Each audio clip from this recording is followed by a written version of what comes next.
Dybt, dybt, dybt inde i DR-junglen, i en eventyrlig verden, bor der et særligt dyr, også kaldet DR-ung-dyret. Her ses et pragteksemplar på et DR-ung-dyr. Nysgerrigt, arbejdsomt, men en smule forvirret.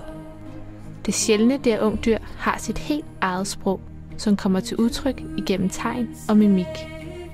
Det klør. Det kilder. Det er for fedt. Eller er det? Ja, det er det. Men det er ikke altid let at være et DR-ung-dyr. Det kræver koncentration, frustration, diskussion. Men hvad hjælper altid? DR-ung-dyrs vigtigste livskilde, nektar. Men nektarproceduren kræver tålmodighed. Meget tålmodighed. Ventetiden er hård for de fleste DR-ung-dyr. Så hård, at den kan udløse konflikter, som medfører, at DR-ung-dyret isolerer sig i sin helt egen verden.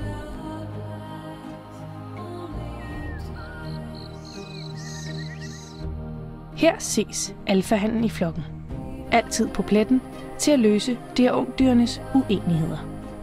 Et eksempel ses her, hvor 2 DR-ung-dyr er ude af stand til at kommunikere med hinanden. Alfahannen kommer straks til undsætning. Det skaber glæde, og de 2 DR-ung-dyr kan atter tale sammen igen. Endelig er nektaren drikkeklar. Hver anden fredag samles hele flokken ved vandhullet. En naturlig gruppering opstår. Hannerne er i brunst, og hunnerne er i løbetid. 2 nye unghunder tilnærmer sig flokken, og hannerne er begejstrede.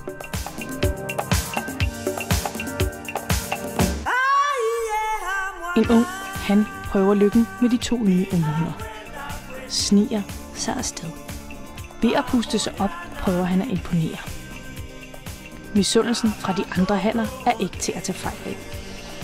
Men hov, et voksen ungdyr gør sig bemærket. Begejstringen fortsætter som ringe i vandet. Spændingen mellem hannerne stiger. De nye unghunder er smirrede. Men hvad er nu det?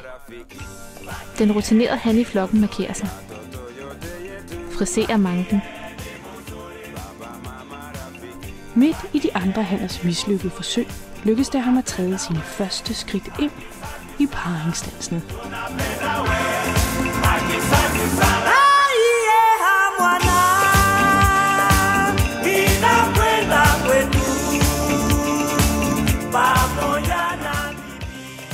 Så var det alligevel ikke så slemt at være DR-ung-dyr dybt, dybt inde i DR-junglen.